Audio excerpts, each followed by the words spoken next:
अस्सलाम वालेकुम दोस्तों, एक बार फिर आप सबको खुशामदीद। दोस्तों, पिछले लेक्चर में हमने बात की थी साइटोप्लाज्म के बारे में। ठीक है, सेल के स्ट्रक्चर में साइटोप्लाज्म के बारे में।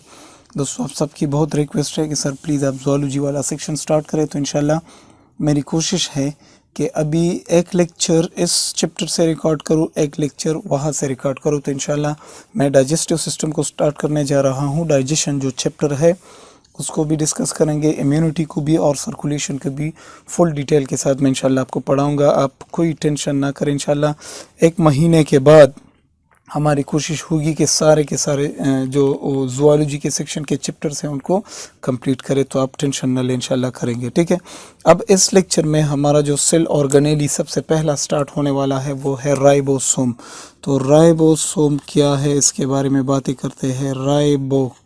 राइबो क्या है और सोम क्या है। ठीक है, तो इस तरह ये दो अल्फाज है। राइबोसोम ये असल में राइबो न्यूक्लियोप्रोटीन्स है। तो इसके बारे में इन डिटेल में लिखूंगा इंशाल्लाह। सबसे पहले मैं राइबोसोम की थोड़ी सी हिस्ट्री आपके साथ शेयर करूं। ये ज़रूरी है कि राइबोसोम का जो कंसेप्ट है वो कहाँ से आया, किस तरह ये डिस्कवर हुआ, सबसे पहले किसने देखा। तो सबसे पहले इन प्लांट सेल इसे देखा गया था। सबसे पहले इन प्लांट सेल में इसको पहले देखा गया था। किसने देखा था? तो एक साइंसदान था, रॉबिन्सन और ब्राउन, दोनों ने देखा था। रॉबिन्सन प्लस ब्राउन, ये दो साइंटिस्ट थे। इन्होंने इसके बारे में प्लांट सेल में इसको देखा था और 1953 में 1953 में फिर एनिमल सेल में भी ये डिस्कवर हुआ। एनिमल सेल, अब एनिमल सेल में इसको किसने डिस्कवर किया? इस तरह मैं लिख देता हूँ। एनिमल सेल में इसको डिस्कवर किया पैलेड ने। पैलेड एक डॉक्टर था, उसने डिस्कवर किया 1955 में। 1955 में इसको डिस्कवर किया गया एनिमल सेल में। ठीक है दोस्तों, और सबसे पहले इसको आइसोलेट किया। फर्स्ट आइसोलेटेड हम लिखते हैं इसको, फर्स्टली आइसोलेट किया गया इसको। अब इसको निकाला गया सेल से, इसके स्ट्रक्चर को एक्सप्लेन किया गया। फर्स्ट आइसोलेटेड बाय क्लाउड एक डॉक्टर का नाम है। इसने सबसे पहले इसको आइसोलेट किया, सेल से निकाला और फिर इसकी स्ट्रक्चर जो है वो एक्सप्लेन की। अब ये क्या है? राइबोसोम्स के बारे में हम यही लिखेंगे कि they are ribonucleoproteins. ठीक है, राइबो न्यूक्लियो प्रोटीन पार्टिकल्स।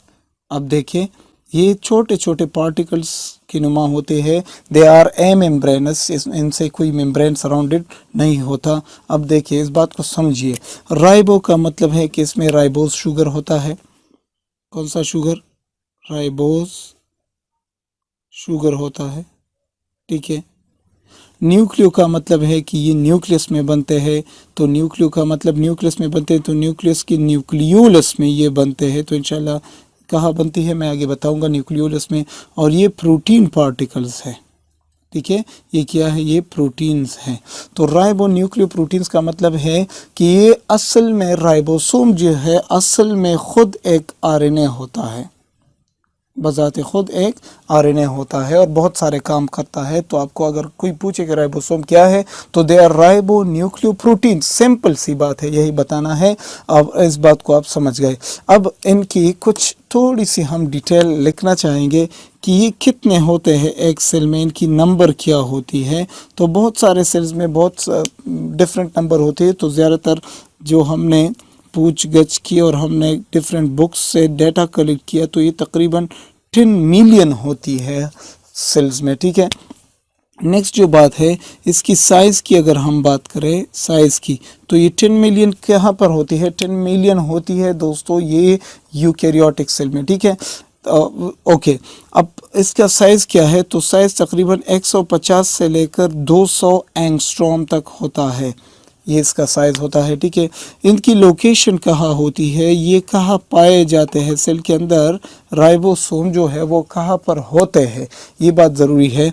अब ज़्यादातर राइबोसोम जो है वो कुछ फ्री होते हैं, कुछ अटैच होते हैं। आपने ये बात याद रखना है, कुछ फ्री होते हैं जो कि हम कहते हैं, देखिए साइटोप्लाज्म में होते हैं। अब ये फ्री राइबोसोम है। ठीक है, फिर हम कहते हैं माइटोकॉन्ड्रिया में होते हैं, माइटोकॉन्ड्रिया के अंदर होते हैं राइबोसोम, अब ये भी फ्री होते हैं। कुछ एंडोप्लाज्मिक रेटिकुलम के साथ अटैच होते हैं, अटैच टू ER, अब ये अटैच होते हैं। फिर हम कहते हैं ये न्यूक्लियर मेम्ब्रेन के साथ भी अटैच होते हैं, न्यूक्लियर मेम्ब्रेन के साथ मैं पढ़ाऊंगा इंशाल्लाह, आउटर न्यूक्लियर मेम्ब्रेन के साथ भी ये अटैच होते हैं। और कुछ राइबोसोम जो है वो प्लास्टिड्स में भी होते हैं, फॉर एग्जांपल प्लांट सेल में प्लास्टिड्स जो है वो क्लोरोप्लास्ट जो होता है उसमें ये राइबोसोम्स पाए जाते हैं, तो ये इनकी लोकेशन होती है। ठीक है दोस्तों, नेक्स्ट बात है सिंथेसिस, राइबोसोम्स बनते कहाँ पर हैं। तो आपको पता है, मैंने अभी पहले थोड़ी देर में बताया कि ये न्यूक्लियस में, न्यूक्लियोलस में जो है वो बनते हैं। तो हम लिखते हैं they are synthesised in nucleus. अब न्यूक्लियस में कहाँ, न्यूक्लियोलस में, न्यूक्लियोलस के अंदर बनते हैं। ठीक है, अब राइबोसोम के टाइप्स कितने हैं, टाइप्स तो मैं लिख देता हूँ यहाँ, सेडिमेंटेशन कोएफिशिएंट बेसिस के मुताबिक। देखिए यहाँ पर एक बात लिखते हैं, सेडिमेंटेशन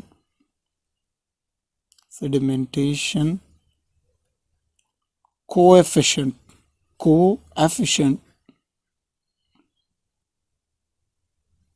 के बेसिस पर कितने टाइप के होते हैं, 2 टाइप, 70S और 80S। अब ये S जो है ये स्वेडबर्ग है, स्वेडबर्ग। अब स्वेडबर्ग क्या है इंशाल्लाह आगे बताऊंगा। स्वेडबर्ग एक साइंटिस्ट था, उसने जब राइबोसोम के बारे में बातें की तो इंशाल्लाह आगे पढ़ाऊंगा। ठीक है, तो ये है स्वेडबर्ग, कौन था, ये एक साइंटिस्ट था, एक डॉक्टर था, इस तरह लिखते हैं। ठीक है, तो अभी ज़्यादा डिटेल में यहाँ से नहीं जाऊँगा, आगे आगे हम डिटेल में पढ़ेंगे इंशाल्लाह। ठीक है, इस राइबोसोम के यूनिट्स कितने होते हैं। देखिए, आपने अगर टाइटल्स में बात करनी है तो आप भूलेंगे भी नहीं और आपको बहुत सारी बातें याद भी होंगे। तो इसके 2 सब यूनिट्स होते हैं, 2 सब यूनिट्स। राइबोसोम बना होता है 2 सब यूनिट्स से। ठीक है, अब देखिए, अब चूंकि सेल्स 2 तरह के हैं, एक प्रोकैरियोटिक सेल होते हैं, एक यूकैरियोटिक सेल होते हैं। तो इसमें देखिए, एक लार्ज सब यूनिट होता है, लार्ज सब यूनिट, एक होता है स्मॉल सब यूनिट। ठीक है, ये कितने यूनिट से बना है, 2 सब यूनिट से। अब मैं लिख देता हूँ लार्ज सब यूनिट। अगर हम प्रोकैरियोटिक सेल की लार्ज सब यूनिट की बात करें, प्रोकैरियोटिक सेल की, और अगर यूकैरियोटिक सेल की लार्ज सब यूनिट की बात करें तो कितने स्वेडबर्ग्स होंगे। इसी तरह यहाँ पर भी अगर प्रोकैरियोटिक सेल की स्मॉल सब यूनिट की बात करें, प्रोकैरियोटिक सेल, और अगर यूकैरियोटिक सेल की लार्ज सब यूनिट, स्मॉल सब यूनिट की बात करें तो कितनी होगी, तो ये आपने याद रखना है। देखिए, मैं यहाँ पर लिख देता हूँ कि जो प्रोकैरियोटिक सेल में लार्ज सब यूनिट होता है ये तकरीबन प्रोकैरियोटिक सेल में 50S का होता है। कितना होता है, 50 स्वेडबर्ग्स। ठीक है, और यूकैरियोटिक सेल में ये होता है 60S का। ठीक है, और प्रोकैरियोटिक सेल में जो स्मॉल सब यूनिट होता है ये कितना होता है, 30S होता है। ठीक है, और यूकैरियोटिक सेल में स्मॉल सब यूनिट होता है 40 स्वेडबर्ग्स का। ठीक है, इस तरह।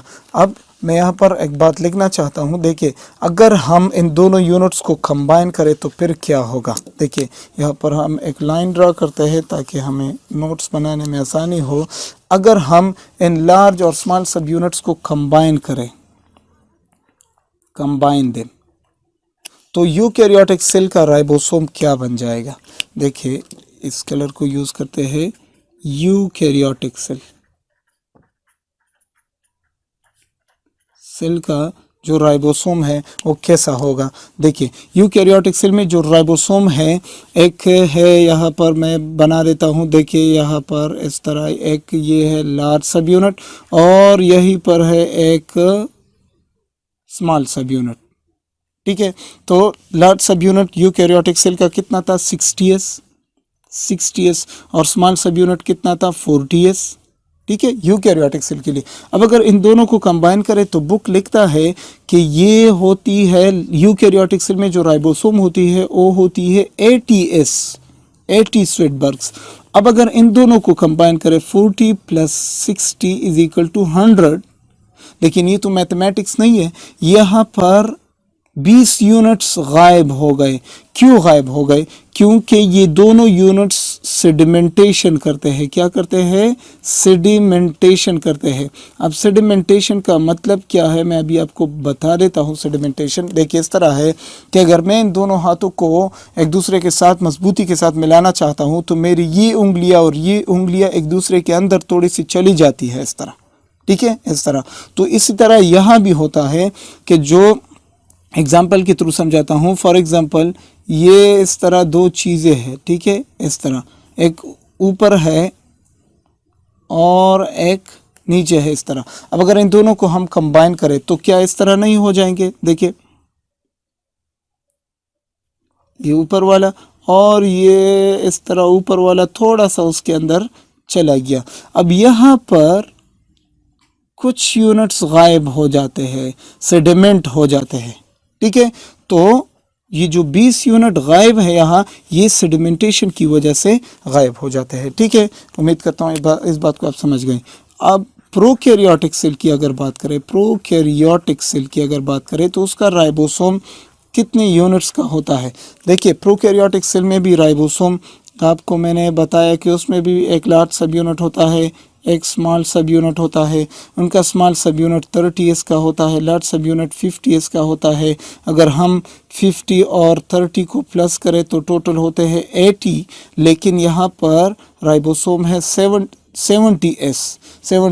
तो यहाँ पर 10 यूनिट्स जो है वो गायब है, वो कहाँ चले गए? सेडिमेंटेशन में चले गए। समझ गए इस बात को? ओके, तो ये बात भी क्लियर हो गई आपकी। अब राइबोसोम इन यूनिट्स को कौन होल्ड करता है एक दूसरे के साथ, इस बात को समझिए। यहाँ पर कुछ अहम चीज़ें होते हैं। एक होता है एक स्पेशल प्रोटीन होता है यहाँ पर जिसको हम राइबोपुरीन कहते हैं। क्या कहते हैं? राइबोपुरीन प्रोटीन। यहाँ पर मैं लिख देता हूँ holds units, holds two units.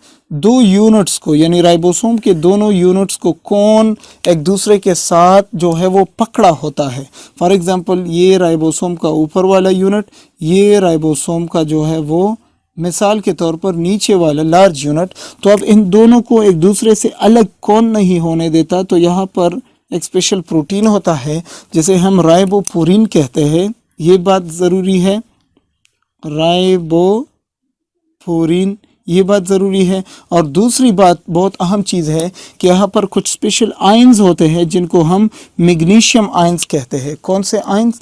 Mg ions, Mg plus ions होते हैं, यानी मैग्नीशियम आयंस होते हैं। ये राइबोसोम के दोनों यूनिट्स को एक दूसरे के साथ मजबूती से पकड़े होते हैं। अब अगर देखिए, अब अगर राइबोसोम मैग्नीशियम आयंस पूरे हो सेल के अंदर तो अटैचमेंट जो है वो मजबूत होगी, अटैचमेंट जो है वो स्ट्रांग होगी, आपको पता है। और अगर मैग्नीशियम आयंस जो है वो कम होगी तो डिटैचमेंट हो जाएगी। डिटैचमेंट यानी क्या होगी? दोनों सब यूनिट्स एक दूसरे से अलग हो जाएंगे तो डिटैचमेंट होगी। तो मैग्नीशियम आयंस का इन दोनों यूनिट्स को एक दूसरे के साथ मजबूती से पकड़े रखने में बहुत अहम किरदार होता है। ठीक है दोस्तों, ये बात क्लियर हो गई। अब आते हैं राइबोसोम की केमिकल कंपोजिशन के बारे में। केमिकल कंपोजिशन, ठीक है, यानी राइबोसोम किस चीज़ से बना होता है? तो दो तरह के राइबोसोम है हमारे पास। एक होता है 6ATS, कौन सा S? एक होता है AT स्वेटबर्ग्स और एक होता है 70S राइबोसोम। यानी एक होता है प्रोकैरियोटिक सेल का, एक होता है यूकैरियोटिक सेल का। तो ये है यूकैरियोटिक सेल का राइबोसोम, ठीक है, और ये है प्रोकैरियोटिक सेल का राइबोसोम। तो ये किस चीज़ से बने होते हैं? देखिए राइबोसोम बने होते हैं दो चीज़ों से। कितने चीज़ों से? दो चीज़ों से। यहाँ पर मैं सिंप्लीफाई करता हूँ इन दोनों चीज़ों को। देखिए इस तरह राइबोसोम, मैंने आपको पता है यहाँ राइबोस शुगर तो आरएनए होता है, इसमें क्या होता है? आरएनए। अब यहाँ पर भी आरएनए मौजूद होता है। एक मैंने कहा केमिकल कंपोजिशन तो आरएनए से और प्रोटीन से बना होता है, ठीक है। तो यहाँ पर भी प्रोटीन से। तो ATS 80 स्विटबर्ग्स वाली आरएनए यानी यूकैरियोटिक सेल के आरएनए में राइबोसोम में कितने आरएनए होती है? तकरीबन 60 से लेकर 65% तक आरएनए होती है और 40 से लेकर 35% तक क्या होती है? प्रोटीन। ठीक है दोस्तों, और यहाँ पर अगर हम बात करें जो 70 राइबोसोम है, इसमें आरएनए की परसेंटेज कितनी होती है? तकरीबन 45% यहाँ पर आरएनए होती है और 55% यहाँ पर क्या होती है? प्रोटीन्स होती है। तो आपने ज़्यादा डिटेल में नहीं जाना, इतनी बातें याद रखनी है। केमिकल कंपोजिशन ऑफ आरएनए यानी यूकैरियोटिक सेल में आरएनए किस चीज़ से बना है? देखिए, आरएनए और राइबोसोम किस चीज़ से बना है? आरएनए और प्रोटीन से। और प्रोकैरियोटिक सेल में किस चीज़ से बना है? आरएनए और प्रोटीन से। और ये इनकी परसेंटेजेस मैंने आपको बता दिया। ठीक है दोस्तों, ये हो गई राइबोसोम के बारे में थोड़ी सी बातें। उम्मीद करता हूँ आपने पसंद की हो। नेक्स्ट लेक्चर में मैं राइबोसोम का स्ट्रक्चर और उसके फंक्शंस बताऊंगा कि राइबोसोम का स्ट्रक्चर क्या है और उसके फंक्शंस क्या है। तो ये लेक्चर थोड़ी सी लेंथी हो जाएगी, फिर आपको प्रॉब्लम होगी। तो इंशाल्लाह मिलते हैं अगले लेक्चर में। आप इससे स्क्रीनशॉट ले लें अपने नोट्स के लिए। इंशाल्लाह अगले लेक्चर में हम फुल राइबोसोम को इंशाल्लाह ख़त्म करेंगे। तब तक के लिए दोस्तों, अल्लाह हाफ़िज़।